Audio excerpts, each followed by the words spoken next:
Car nous savons que la loi est spirituelle, mais moi je suis charnel, vendu au péché. Car ce que je fais, je ne le comprends pas. Car je ne fais pas ce que je voudrais, mais je fais ce que je hais. Mais si je fais ce que je ne veux pas, je suis d'accord avec la loi, reconnaissant que la loi est bonne. Ainsi donc, ce n'est plus moi qui le fais, mais c'est le péché qui habite en moi. Car je sais qu'il n'habite rien de bon en moi, c'est-à-dire dans ma chair. La volonté est en moi, mais non l'accomplissement du bien. Car le bien que je veux, je ne le fais pas, mais je fais le mal que je ne veux pas. Mais si je fais ce que je ne veux pas, ce n'est plus moi qui le fais, mais c'est le péché qui habite en moi. Je découvre donc que le mal est présent en moi, moi qui veux faire le bien.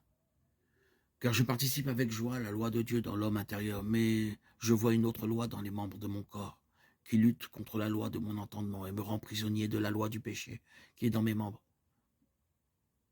Misérable que je suis, qui me délivrera du corps de cette mort. Romains 7, 14, 24. La Bible dit clairement que l'humanité n'a pas commencé de cette façon. Le livre de la Genèse dit que l'humanité a été créée à l'origine bonne et parfaite. Puis Dieu dit, faisons l'homme à notre image, selon notre semblance.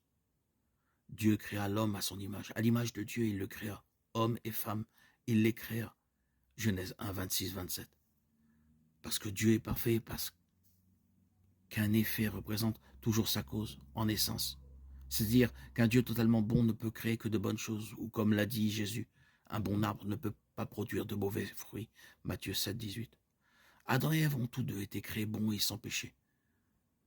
Mais quand Adam et Ève ont péché, leur nature a été corrompue, et cette nature a été transmise à leur descendance. Lorsqu'Adam eut vécu 130 ans, il engendra un fils et l'appela Seth, Genèse 5, 3.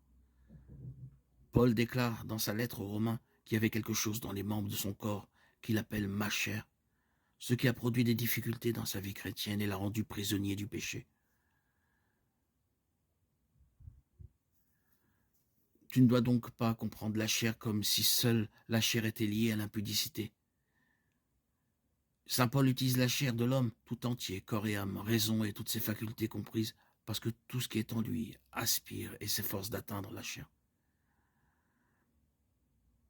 La chair correspond aux affections et aux désirs qui vont à l'encontre de Dieu, non seulement dans le domaine de l'activité sexuelle, mais dans tous les domaines de la vie. Pour bien comprendre le terme chair, il faut examiner son utilisation et sa définition dans les Écritures, la manière dont il se manifeste dans la vie des croyants et des non-croyants, les conséquences qu'il produit et la manière dont il peut finalement être surmonté.